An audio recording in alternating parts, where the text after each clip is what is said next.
Hey, happy Sunday, everybody. This is Frank, the host of the Let Me Bend Your Ear podcast, jumping on for a live recording of episode 67. So today I'm going to do something a little bit different. We're going to do some reviews, or I'm going to do some reviews of some movies I've seen recently on HBO Max. Obviously, with the situation with movie theaters, they're starting to roll out new movies. Godzilla versus Kong. I'll get to that in a minute. But before I get into what we're going to do today, let me introduce myself again. My name is Frank. I'm the host of the Let Me Bend Your Ear podcast. If you've listened to previous shows, thanks for coming back to check the show out. If you are a new listener or turning in on this live here, I'm on Facebook on the Let Me Bend Your Ear Facebook page and also here on Twitter. My Twitter handle is at Let Me Bend Your Ear. That's also the handle for Instagram. I'm not live on there now, but you can follow me on Instagram there as well. Facebook is Let Me Bend Your Ear. I'm also on YouTube as well. There's a YouTube channel under Let Me Bend Your Ear podcast. So if you can, if you're a fan of the show, please like and subscribe the Facebook page and the YouTube channel. As I've been doing the last couple of episodes, 5 or 6, unless it's an interview, I've been trying to record the podcast live with video. So if you want to watch it on this video format, that's fine. Or you can listen to this episode or any episode later in the podcast feed, or even later in the Let Me Bend Your Ear Facebook page or the YouTube channel. So again, subscribe and listen. If you do listen to the podcast on Apple Podcasts, please rate and review 5 stars if you really like it. Rating and reviewing is a very important way for the show to gain more exposure. So again, I'm a one-man show. It's an independent podcast. So any way we can increase the exposure for people that are looking for a movie podcast or a sports podcast. Now, the promo, when you listen to it, when you listen back on the audio, is going to say politics, sports, and movies. So I almost have to do a disclaimer now. I've been doing mostly movies for the most part. Some sports have been sprinkled in. My episode with Chad regarding NFL offseason moves and quarterback moves is a couple of episodes back. I'm actually going to have Chad back on for an episode right after the NFL draft. So at the end of the month, once the draft happens, we're going to reconvene and do a follow-up podcast. Chad is very involved in looking at college football. I'm not a big college football guy or not a big draft guy. I'm all NFL all the time. That's my favorite sport, but I really don't care that much about the draft unless my team is picking high. My team's the Tampa Bay Buccaneers, so obviously they're not going to be picking high this year since they won the Super Bowl. But we're going to have Chad on to talk about some of the higher draft picks, where they ended up going, and then kind of revisit the situation regarding quarterbacks. So obviously there's big news about Deshaun Watson and the serious allegations that are going on against him. So we're going to discuss that and discuss any of the moves that happen between now and right after the draft. Since free agency has already been, it's still going on, but there's one of the big free agents have moved along to other teams. So like I said, look forward to that episode. Chad will be coming back to discuss that. So that's definitely going to be good. The show is available audio wise on Apple Podcast, Google Podcast, Spotify, Amazon Music, Stitcher, TuneIn, and Castbox. And I know if you do a search on Google for Let Me Bend Your Ear podcast, you'll be able to find it on some other podcatchers. I don't know what they're all on, but those are the ones that they are officially on. I was trying to get the show on iHeartRadio, but it failed for some reason. I don't know why. I don't know what the criteria is. Haven't really done that much digging into trying to figure that out. If somebody has a tip, or if they listen to this live later, please leave a comment. That's the other thing too. Any comments about this live now, or if you watch this live later or listen to the audio feed later, please leave your comments here, because I'll definitely check them out and read them later. Or even if you do it now and I miss it, I'll definitely get back to you when I answer. I'll respond. If you reach out to me on social media, I'll definitely respond back to you, whether it's listeners to the show or other podcasters. If you have any questions, or like I said, I love to talk movies. I love to have discussions about movies over Twitter. So that's definitely one of my favorite things to do. Is movies is my passion. So again, if you like the show, recommend it to a friend, share it on your social media. If you want to email the show, the email is bendyourearpodcast@gmail.com. So go ahead and feel free to email me if you have any questions, comments. Again, I look forward to hearing any and all feedback regarding the show, because my goal is to grow it. I do this because I enjoy it, and I continue to enjoy it. It's a very good creative outlet for me to discuss the things that I'm passionate about. And specifically lately, it's been movies. As far as the political aspect of it, I've said it in the last couple of episodes, I've kind of stayed away from it intentionally, Politics has been kind of toxic, is probably the best word I can use. I still follow it intensely. I still have opinions about it. But I think I'm going to hold back until I have a well-rounded show on politics. If you listen to any of my political episodes in the past, this is a non-partisan political podcast. So when I do politics, if you're looking for a pundit for either the left or the right, you're not going to find that here. Frankly, things that the left and the right do disgust me equally. So if you're looking for that, this is not the place for it. So just to give you that disclaimer. But like I said, I don't anticipate having a political episode soon unless something really strikes me to comment on. I've been going back and forth on some things that I want to talk about, but I'm going to still hold off. So this is basically going to be mostly movies with sports sprinkled in going forward. So hopefully that'll be something that's compelling for you to listen to. So again, thank you for joining me on this live, or if you join me later. So today, what I'm going to do on this Sunday is do some quick fire reviews. So I don't usually do that normally. If you listen to the show, when I do a review of a movie, I'll do a more detailed review of one movie for an entire episode. So I'm not going to do that today. Reason being, I just want to come on and kind of freewheel it a little bit. I haven't been on since the last episode, the Scream 1 and 2. Hopefully, you enjoyed that. That was my horror double feature review with Nee from the Crime in My Pocket podcast or blog, excuse me. So check that episode out. It's really good. It was fun to talk about Scream 1 and Scream 2. So today I'm going to do some movies that I've reviewed on HBO Max. So as I said a couple of minutes ago, obviously the pandemic has wreaked havoc on seeing movies in theaters. So we've been unable to do that for the most part. I'm in Florida, so it's opened up a lot, and the theaters are opening up. So I'm actually going to start with a movie I saw last night with my son. So we had movie night, boys movie night, and it was Godzilla versus Kong. So I'm not gonna have too much to say about it. It was on HBO Max, so he was wanted to see it because obviously two big monsters fighting each other is exciting to a 7-year-old. So I said, yeah, let's check it out. I think it'll be fun. So some of this information I'm going to have is probably not accurate. I know the director is Adam Wingard. I believe this is a sequel to the Godzilla movie and the Kong movie, I think. I haven't seen the other new ones. Millie Bobby Brown from Stranger Things is in this movie, and I think she was in the Godzilla movie, the first one. So I don't know the backstory here. The premise here is basic. It's not that complicated. Obviously, you wouldn't want that for this kind of movie. So essentially, this is a large corporation that is doing experiments, and Godzilla early in the film attacks that company Apex and does all kinds of damage, and they don't know why he's attacking. And the leader of Apex is trying to locate a power source that's in the center of the earth. And it turns out that Kong is the only creature that can lead them to this power source. So that's an oversimplification of the plot. You don't really need much more than that.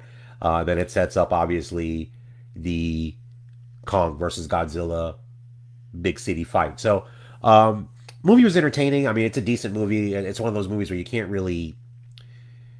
It's tough to criticize it. It's kind of critic proof in the sense that if you're looking for some kind of deep meaning in Godzilla fighting King Kong, then you're probably not going to be a fan of this movie.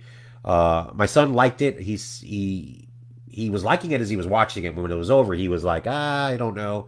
It's not my favorite. I'm like, your favorite? You haven't watched these before. So it was, I think it came in kind of a mixed bag review.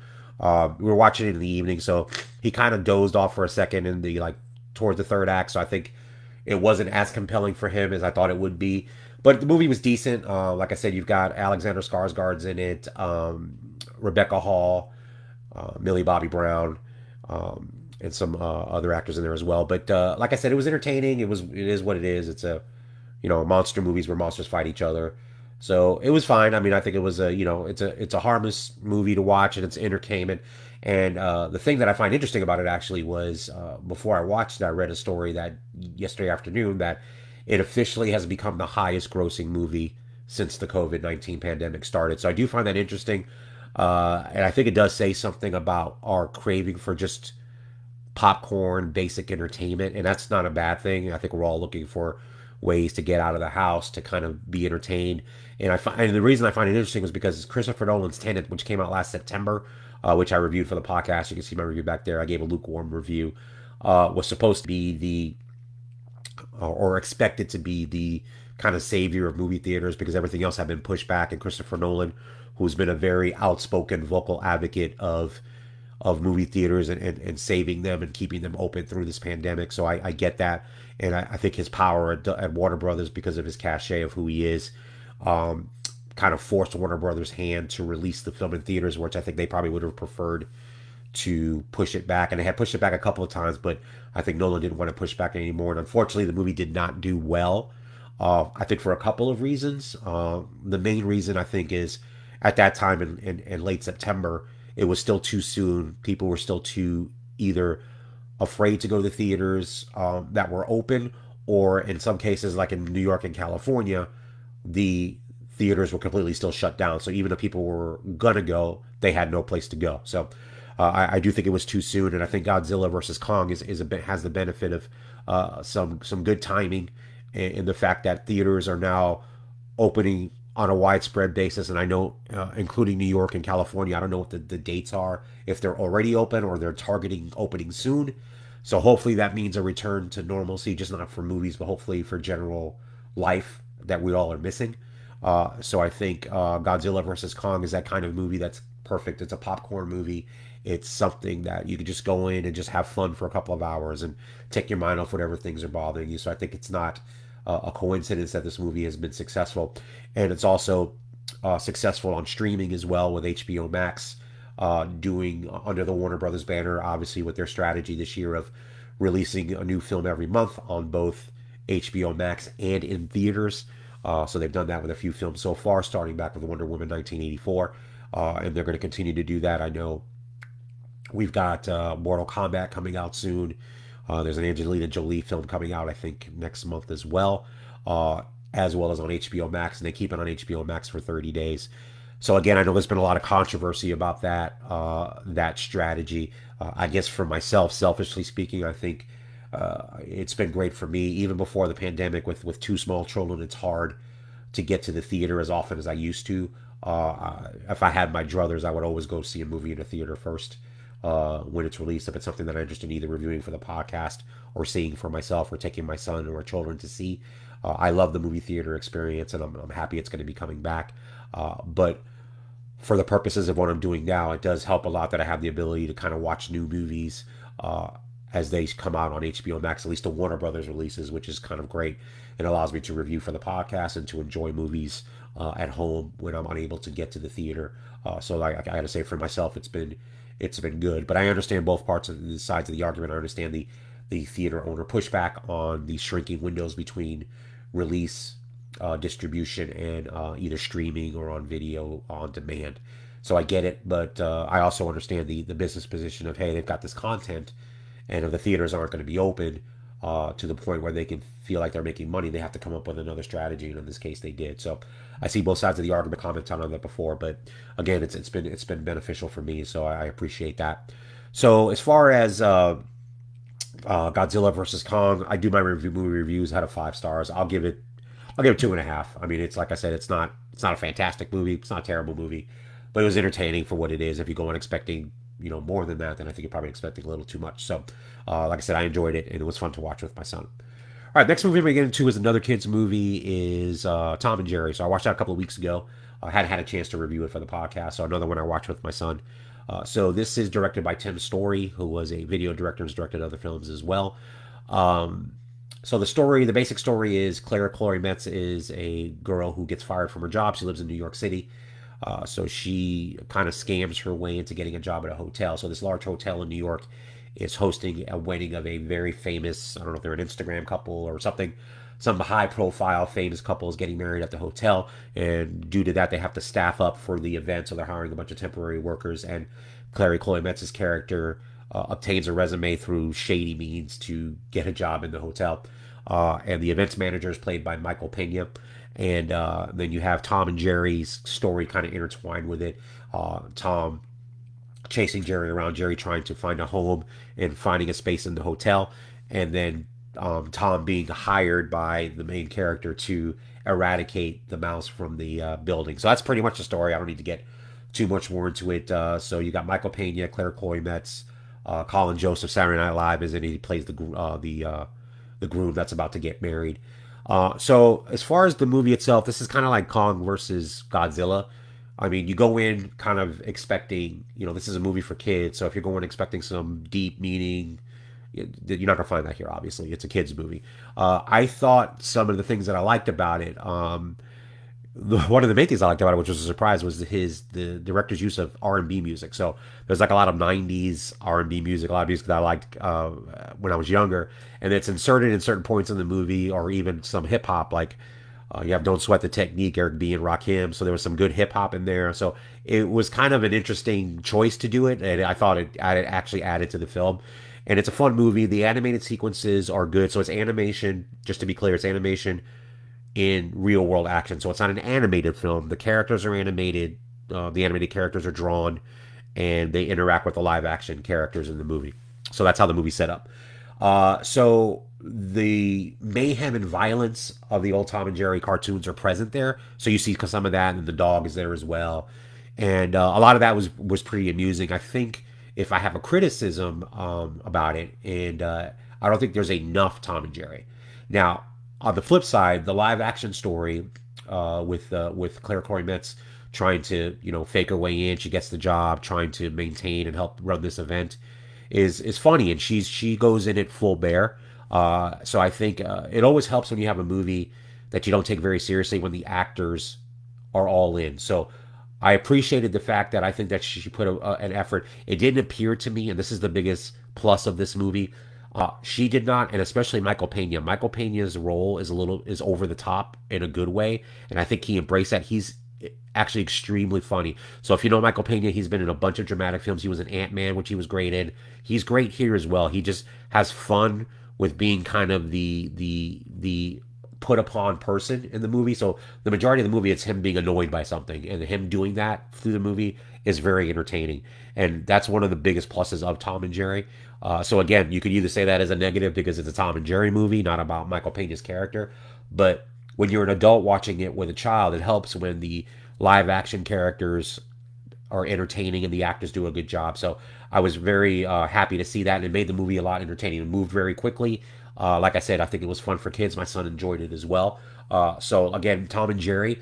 Like I said, if you go into it for what it is, I think you'll enjoy it. I thought it could have been a lot worse of a movie than it was. So it was actually pretty entertaining. So out of 5, I'm gonna give actually Tom and Jerry 3. I think, and that's a solid 3. I think for a kids movie, I think it's entertaining. I think your kids will enjoy it. So definitely check it out. I don't know if it's on HBO Max right now. It might be gone after the 30 days, but it's probably still in theater. So if you can't go to a theater, check it out. Or if it is on still HBO Max, check it out there as well. The next movie I'm going to talk about is, and this is what I've been putting off because I was going to have a guest, but I couldn't make it work. I'm going to go into Zack Snyder's Justice League.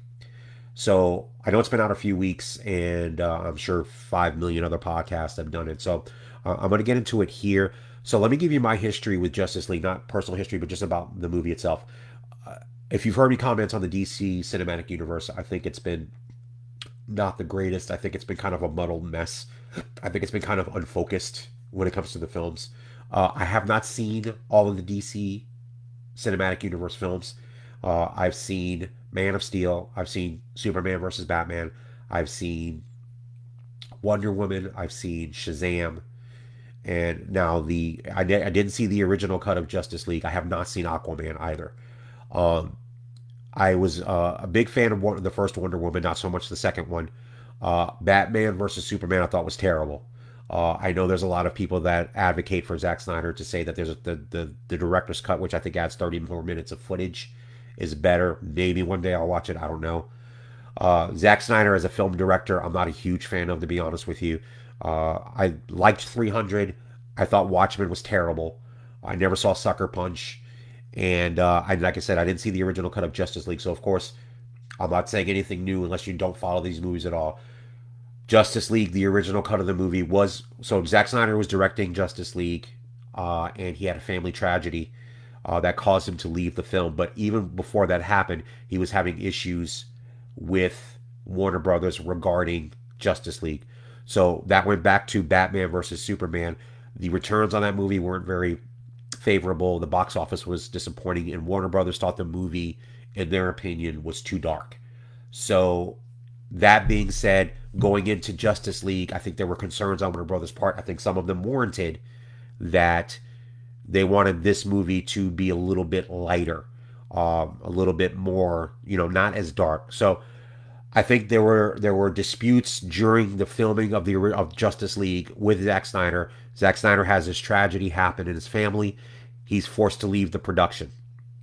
So Warner Brothers decides to hire Joss Whedon. Now, I'm not going to get into the Joss Whedon situation because obviously in the last almost year now, it's been widely circulated about issues that apparently Joss Whedon has had with his work environment, his set environments, now going all the way back to his TV show, Buffy the Vampire Slayer. I'm not going to get into that here. That's not what the purpose of this review is about. So I'm only bringing it up just to kind of give the timeline of leading up to now. So Joss Whedon comes in after Zack Snyder departs, and he rewrites and directs all new footage for Justice League, the Justice League cut that was released in 2017. So that movie comes out, completely different movie. It's a lot lighter in tone. I have not seen Justice League, so I can't give you my thoughts on the Josh Whedon version because I never watched it. Because frankly, after the other movies, other than Wonder Woman and Shazam, I thought was entertaining. I was not really that excited about Justice League, so I didn't even bother to see it. But anyway, the movie comes out. It does business. It does good business, but critically, it was, I think, mixed reviews at best. I don't even know what the actual overall critical review was. I don't remember it being that fantastic. I'm sure there are fans of the movie. Uh, and so the movie was released. So then, almost from the beginning of that release of the film and after the reception, there had been a strong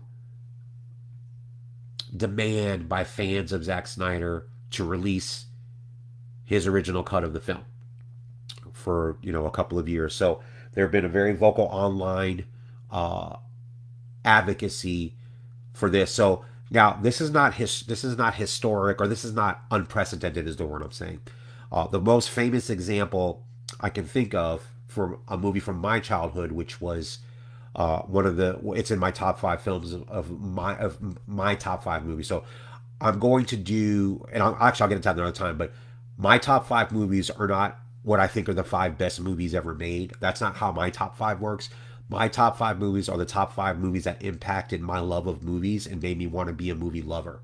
And this movie is on the list. Superman, the original Superman with Christopher Reeve, directed by Richard Donner, came out in 1978.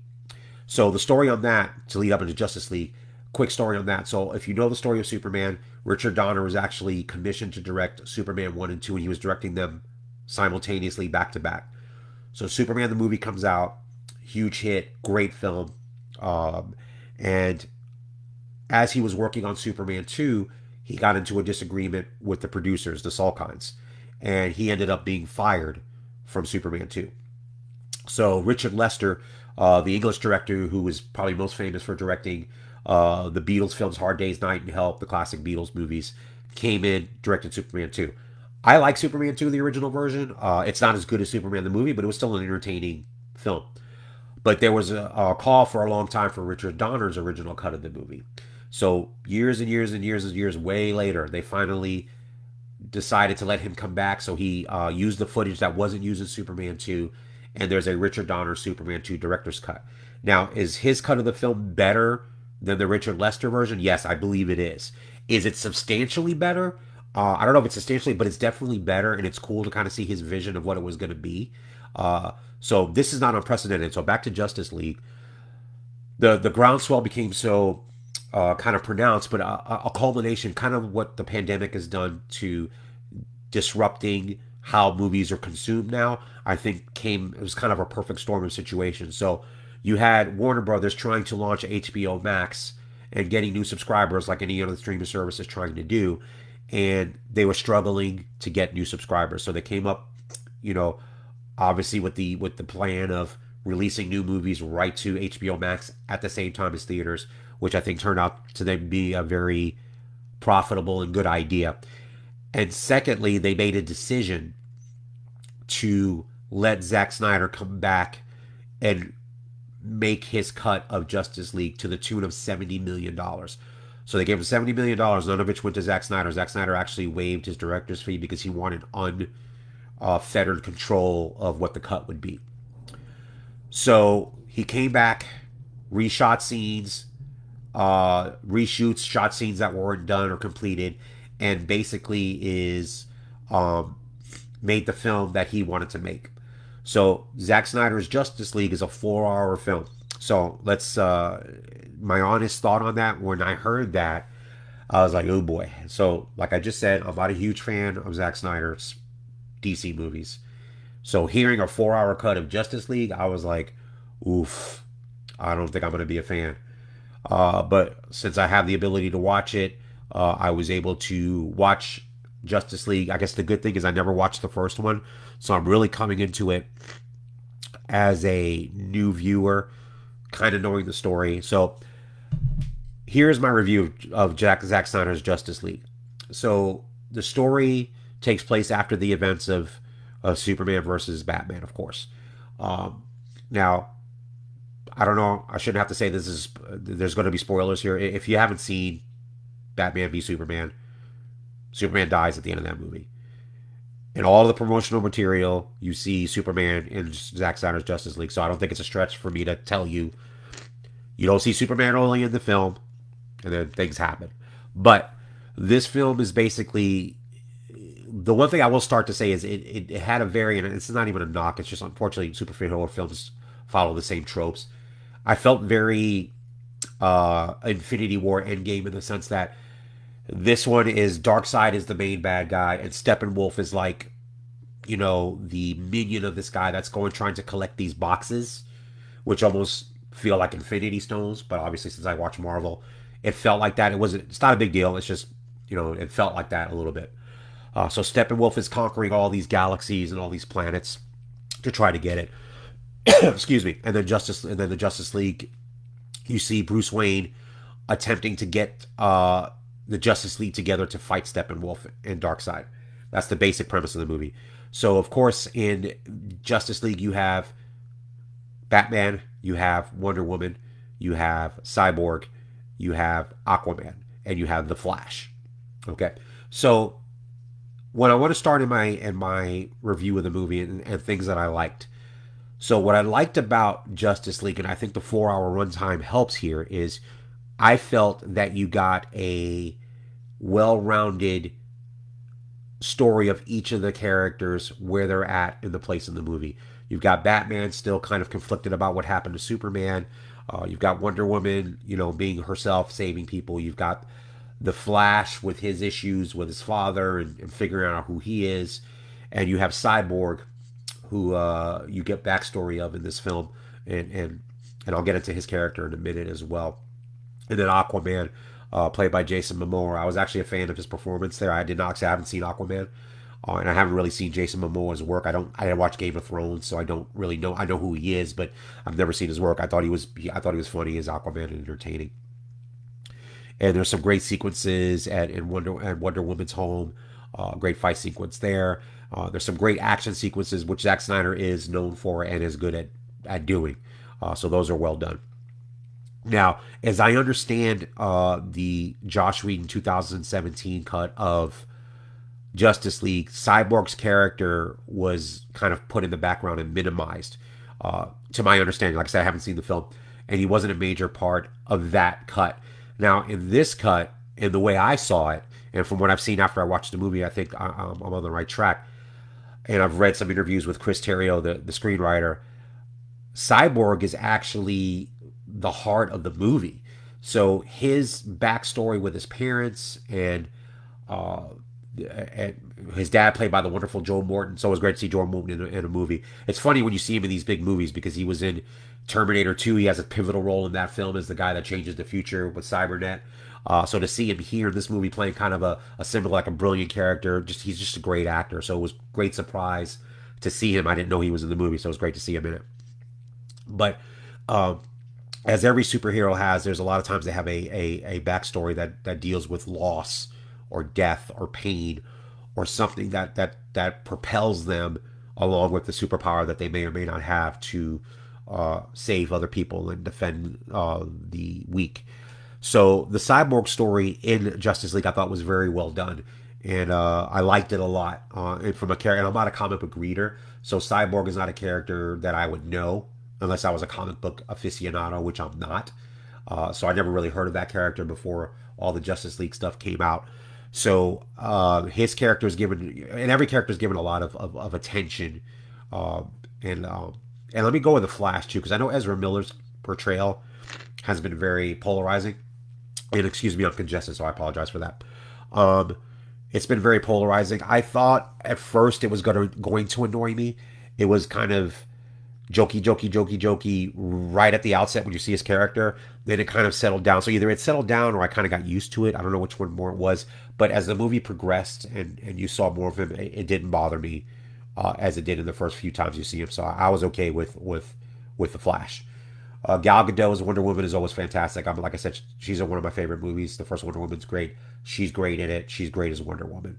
Ben Affleck as Batman and Bruce Wayne. I never had an issue with him in the other movies. It's my issues with the stories. Ben Affleck as Batman, Bruce Wayne, didn't have a problem. I thought he was good. Good to see Jeremy Irons as Alfred. Jeremy Irons, another great actor. So, very good actors in the film, so that helps as well. And like I said, the story, and here's my biggest positive in my review, my surprising like of this movie. It was 4 hours long, but it did drag. And I thought for sure I was going to be like in 2 hours and I'm out.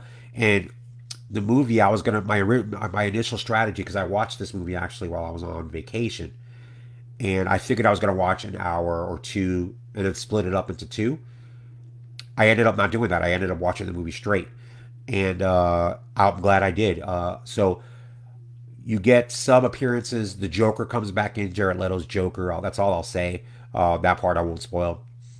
Because, like I said, I think most people have probably seen it when I record this. But if you haven't and you like Jared Leto, you will get that as well. So the climax is good. The final battle is good. The epilogue after the credits is good. I really enjoyed Zack Snyder's Justice League. I'm very surprised. I really thought I was going to find it a slog at 4 hours. I was pleasantly surprised. I thought the film was entertaining. I thought like I said, the characters, and that's the toughest thing about a movie like this. It's kind of like the Avengers, because I'm not a big fan. Going back to Joss Whedon for a second, the first two Avengers movies I did not love. Um, Infinity War and Endgame were phenomenal, and the Russo brothers were phenomenal directing it. I just don't think Joss Whedon. I'm not a fan of his movies, and this has nothing to do with what's going on with him now. My reviews of those movies at the time, especially the first Avengers, Joss Whedon's a very good writer, and the interactions between the characters in the Avengers I thought was really good. I thought the overall story though was not. And in Age of Ultron, I, I seen them. I think I've seen the movie once, and then they refer back to it in Endgame. But to be honest with you, I don't even remember much of Age of Ultron. I didn't think it was. It was just a big, noisy mess. So to me, like I said, I wasn't a fan of the Josh Whedon movies, the Avengers movies. But the last two I was. But Zack Snyder's Justice League, I think, to answer the question, was it worth the $70 million to revisit it? At least for me, not seeing the first Justice League, so I can't give you the it's this much better or worse. What I can tell you is, from someone that's not a big Zack Snyder fan and not a big fan of his DC movies, the fact that he made an entertaining 4 hour film, I give him a lot of credit. I was pleasantly surprised, and I enjoyed it. I enjoyed what they did with it. I enjoyed the Steppenwolf bad guy character. I enjoyed, like I said, the acting all around was really really good. The action sequences were well done. Like I said, I didn't find myself looking at my watch to see what time it was, which is the biggest thing, especially when you're asking someone to spend 4 hours to watch the movie. So my review of Zack Snyder's Justice League out of 5 stars, I'm going to give it 3.5. I think it was, for me, and like I said, for me, that's a really good review. I think it's worth the watch if you're a fan of the DC movies and haven't seen this new version. Like I said, I'm sure most people have. But if you've been on the fence about it and have HBO Max and are wondering, oh, should I spend it? I think it's good. I think it'll be worth your time if you're a fan of that genre of movie. Obviously, if you're not, then there's no point. But if you do like comic book movies, I gotta say, for someone that's been critical of the DC movies for the most part, I think this is one of the better entries. And I think the money, you can see the money spent on the screen, and I think they did a wonderful job with it. So 3.5 out of 5 Van Goghs for me on Zack Snyder's Justice League. And then, of course, Kong versus Godzilla, 2.5. And Tom and Jerry, I'm going to give 3 out of 5. Again, all of these films were on HBO Max. I know, I believe Justice League is still there. And obviously, Kong versus Godzilla is there because it just was released. So you should be able to see that now. So again, thanks for listening. Thanks for checking the show out. If you were here live, thank you for jumping on. If you watch this video later, like I said, if you have any questions, disagree with me, agree with me, uh, don't care, whatever, leave a comment on the Twitter live here on Facebook. I would like to hear your comments. Again, you can follow the show. Twitter is at Bend Your Ear Pod. Facebook is at Let Me Bend Your Ear. And Instagram is also Bend Your Ear Pod. I'm there. YouTube channel is Let Me Bend Your Ear Podcast. So please subscribe there as well. You can see this video there once it goes up there. And like I said, if you're not watching the video at all, this episode will be on the audio podcast feed later. And you can listen to it as you do on any of the podcasting apps. Again, you can find this show on Apple Podcast, Google Podcast, Stitcher, TuneIn, Spotify, Castbox, and on Amazon Music. So Amazon, you can just tell your Alexa to play "Let Me Bend Your Ear" podcast, and it'll play the episode. So it's right there in your home if you like it there. So again, if you do listen on any podcasting app, but especially on Apple Podcast, please rate and review the show. If you like it, please give it a 5-star review. Like I said earlier on, this is an independent one-man operation.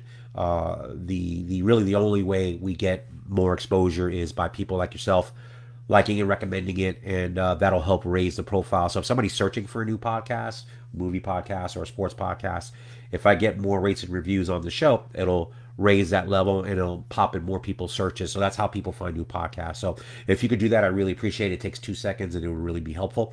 The other thing I ask, if you don't rate and review, and this is also even quicker, if you follow the show on Twitter and watch the videos, or if you listen to the audio podcast feed and follow me on Twitter and or Instagram, just share my post of new episodes to your Instagram or to your Twitter or to your Facebook. That really helps as well.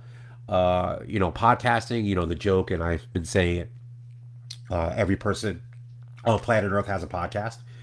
That's true, including me. But I enjoy doing it, and like I said, I do it for enjoyment and for fun. And I have some listeners, which is great. I always want to get more, get my reach out there, because it's fun to do. And like I said, I would do it whether I have one listener, 100 or 1,000. This still is just as fun for me. But I do want to increase the exposure. So if you like what you heard, or even if you think a friend of yours or someone in your family would like this podcast, doesn't even have to necessarily be you. Just share it, repost it. Like I said, it takes 2 seconds, and I really appreciate it. And it's super helpful. It is really helpful. So thank you for doing that as well. And like I said, for Facebook and YouTube, and even Twitter, if you can, even if you're not a regular listener to the podcast, if you could like the Facebook page and subscribe to the YouTube channel, that would be helpful. If you're concerned about getting spam, or you think I'm going to blow up your phone from YouTube or Facebook, I'm not going to do that. What literally is going to happen is if you like the page on Facebook, all that's going to happen is when I put up a video or a post, it'll just pop in your notifications. Hey, the podcast posted something. I won't be asking you for anything. It shouldn't be anything that's disruptive, because I'm not a person that likes a lot of disruptions either, so I get it. And on the YouTube channel, if you subscribe to it, all that does is helps me increase my number. So even if you're not a regular listener, that's okay. But if you can subscribe to it, again, you won't get blown up with stuff either. You have to actually opt in if you want to get notifications if I go live, or if I submit a video. I don't go live on YouTube. I go live on Facebook. So even that you can turn on and off. So if that's even bothersome. Like I said, the reason I'm asking for that is increasing. I'm trying to get the show on multiple platforms. So obviously this is why I'm doing Twitter Live and Facebook Live, along with the audio podcast. The audio podcast is my primary outlet, But if people want to watch it on video, and I know with YouTube, if we can get more subscribers in, that'll hopefully bring more people to the audio podcast. So that's what I'm looking for. But if the video part of it grows and people like that, that's great. So I have no problem with that either. And then hopefully at some point, if I can grow enough subscribers to recommend to other people, that helps me because I do want the podcast to grow. Even if I can get it to the point where I can monetize it for a little amount to pay for the overhead that I have, and I don't, not that I have a lot of overhead, but I have a little bit. So if I can just break even on the overhead that I have, I'll be happy. But I just want people to listen and enjoy it. Like I said, I do this for enjoyment, and I've actually embraced and enjoyed the video element of it. I've been kind of intimidated by it in the past because obviously with with with content creators that do video, it's very polished and very professional and very admirable that they do that. I appreciate that. Frankly, I'm just a one man show. I don't have the hardware, the production facility to do that. Not that I couldn't do it in my home, but it's kind of tough. But what I've really come to embrace is the low tech technology. The fact is, I do have enough technology where I can talk to you right now on Twitter, on Facebook, and then later on the audio feed. Is it going to look like a professional production? No, but I understand it's about the content. So hopefully you enjoy my passion for movies, of how I like talking about them, how I like reviewing them. Because really, at the end of the day, if the content's not there, it really doesn't matter how great the production value is. If I've got great production and then you don't care about what I'm saying, it really doesn't matter. So hopefully I'm going to focus on the content and my passion for movies, and hopefully you share that. And then hopefully I can grow the podcast that way, and then I'll be able to at some point, if we get enough listeners, and I can monetize it, and then find a way to get better equipment, better, even more on the video side. The audio side I'm pretty comfortable with. It's more on the video side, streaming live, because what I would like to do ultimately is two things. So you understand where I want to take this. So obviously, if you listen to the podcast regularly, I don't do a lot of interviews, even though I just did one, or not an interview, but I did a co-host with Scream. I do those audio on Skype. My technology is limited for not face to face, but either Zoom interviews or interviews where both parties are visible, so you can see it on the YouTube channel or on Twitter. It's choppy and it doesn't look good. So I do, not that I say I don't care about being high tech. I do care enough that it's got to be at least watchable. It's listenable on the audio, but it's not watchable yet on video. So my goal going forward is to hopefully upgrade my hardware, get a computer that can handle the speed of streaming on both sides, so that I can conduct more interviews with people on the podcast. And the second thing I want to do is do those live if I can. So have a live interview with a guest. And then the third thing I want to do is stream that on multiple platforms. So I'm streaming now on Twitter and Facebook, but I'm doing it with my phone on Twitter and with my computer on Facebook. So obviously I don't want to do that. I want to get to a point where I can stream from one location so that it hits Facebook, YouTube, Twitter, and Instagram at the same time, or at least 3 of the 4 of them at the same time, especially if I'm doing an interview. So that's my goals going forward. So any advice you can give me, if your fellow podcasters out there, let me know. I'm open to hearing advice. But that's why I want to try to, at some point, monetize the podcast. I understand I'm not Joe Rogan or Mark Maron. I'm not going to be making a living doing this, but I want to at least get to the point where I can upgrade the hardware to the point where this podcast can become a highly produced podcast, in the sense that I can, at a moment's notice or with planning, stream live interviews, and maybe even someday take calls or interact with people that listen to the podcast. And just, I think if I can grow it that way, that's what will draw attention, and that's what will hopefully maybe take it to a level that I never thought it could go. But if it doesn't get to that level, that's fine. But I at least want to raise the level, no, regardless of how many listeners I have, to the point where I can do these interviews with guests on video, live, have high quality recording, high quality audio. So that's my goal. So I'm going to keep verbalizing it and hopefully make that happen. So that's the plan. So again, thank you for joining me. It's been great doing this particular live. It's a rainy Sunday here in Florida, but I'm glad I was able to do this. Again, if you've watched here live, leave some comments. I haven't watched any comments here. If you watch the video later, please feel free to comment on anything you've heard. I want to interact. That's the other thing I want to do as well. Let me add that part too. Interaction is something that I enjoy on Twitter. One of my favorite pastimes on Twitter is talking movies with people, or if I see a tweet that was that strikes me, I always answer and respond. And it's great to talk movies with people. Movies has been a passion of mine since I was a child. So it's something that I've loved my entire life, and it's something that I continue to love today. And and what's been going on in this pandemic, the importance of having something that you really enjoy or that you really love and are passionate about has never been more important. So anybody out there that's struggling, I know we've all had struggles this last year with the pandemic and what's been going on. It's been great for me to have this outlet of the podcast and my love and enjoyment of movies, uh, television more so lately, but movies, of course, will always be my first love. And this podcast will probably focus on that first love. My first love is movies. My second love, or my 1A love, is sports. That's why I decided to do this podcast, and politics was something that I was interested in as well.